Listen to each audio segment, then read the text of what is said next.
Hola a todos, muy buenas. Bienvenidos a este nuevo podcast o nuevo pequeño o mini podcast que es Treki 23 Undercover. Estamos grabando este episodio número 0 el día 13 de octubre del 2012 y es un episodio, como podéis imaginaros, piloto para hacer una pequeña declaración declaración de intenciones. Bueno, por si no me conocéis, soy Treki 23 y bueno, no tenéis por qué conocerme evidentemente. Tengo un podcast general, que es el blog y podcast de Treki 23, que es un podcast al uso.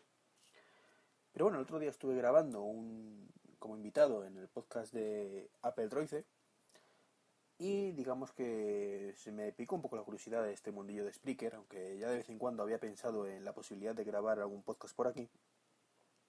Y finalmente pues me animé a crear la cuenta y a grabar este Undercover. ¿Qué diferencia va a haber entre Undercover y el podcast normal? Pues básicamente su contenido. O sea, Undercover va a ser planteado pues para ideas rápidas. Conceptos que no puedan esperar en un momento dado un podcast un poco más grande. Entonces, bueno, pues serán mini podcasts, podcasts cortitos de 5 o 10 minutos máximo, donde pues comentaré pues lo que haya que comentar. Esto no va a tener una periodicidad fija, ¿vale? No va a ser como, seguramente lo conoceréis, como los Emilcar Daily, que graba todos los días, o como Poppycast, que graba bastante a menudo. No, esto no va a haber periodicidad fija. Puede que haya días, incluso semanas, que no grabe absolutamente nada, y puede que haya días que grabe 3 veces. Entonces, esa parte sí quisiera dejarla clara, que esto no va a ser un podcast diario, ni mucho menos. Respecto a los feeds, pues bueno, entiendo que los que están suscritos al podcast de Treki 23 pueden tener cierto interés en Undercover.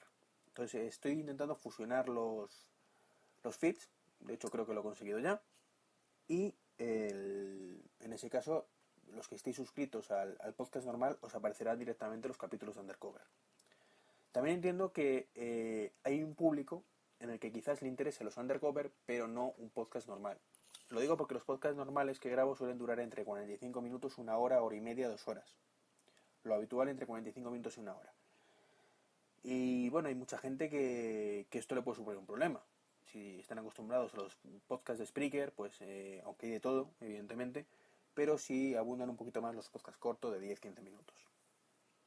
Entonces, aunque evidentemente los contenidos serán mucho más, te iba a decir profundos, pero vamos, completos en el podcast normal, pues para ideas rápidas os puede servir perfectamente Undercover. Bueno, voy a ver qué tal este número 0 y procederé a publicarlo porque no estoy emitiéndolo en directo, ya que es el segundo intento de podcast que intento grabar y bueno, de podcast Undercover. El primero fue un poco desastre porque él pensaba que el nivel de la pista para grabar era el de cada pista individual de música y el del micrófono iba por libre y resultó que no. Entonces se escuchaba muy alto la música y mi voz muy bajita. Entonces bueno, voy a ver este resultado y si lo estáis escuchando es que ha ido todo bien. Bueno, pues no os molesto más, no me enrollo más. Nos vemos en el siguiente podcast normal o podcast de Undercover del blog y podcast de Treki 23.